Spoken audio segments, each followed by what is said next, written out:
இது போன்ற இன்னொரு சம்பவம் நடக்கும்போது இது யார் இந்த மாதிரி எந்த கட்சி பண்ணிட்டு இருக்குன்னு சொல்லி குறிப்பிட்டு சொல்ல வேண்டிய தேவை வந்துவிடும்.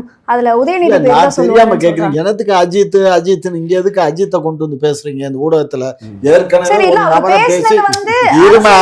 அவர் அரசியலுக்கு வரல, அவர் அரசியலுக்கு வரமாட்டாரு, அவரு கார் ஓட்டிட்டு தர்றாரு, நடிச்சிட்டு தர்றாரு. எதுக்கு திரும்ப திரும்ப ஒரு வார்த்தை சொன்னதை வச்சுக்கிட்டு புடிச்சுக்கிட்டு ஒரு எல்லா சேனலும் அஜித் என்னத்துக்கு இது இந்த மாதிரி கூட்டாளி பயில கொண்டாடிட்டு இருக்கீங்க? எனக்கு புரியல.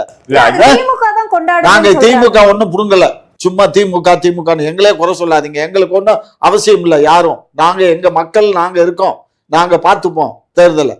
எங்களுக்கு அவரு இங்க பாரு, ஏற்கனவே எங்க முதலமைச்சருக்கு வாழ்த்து பாராட்டு விழா கூட்டத்திலேயே எந்திரிச்சு தவறா பேசிட்டு, தவறா இல்ல, அவர் என்ன கட்டாயப்படுத்தி கூப்பிட்டாங்க, கட்டாயப்படுத்தி கூப்பிட்டாங்கன்னு சொன்னவரு, புரிஞ்சுக்கோ.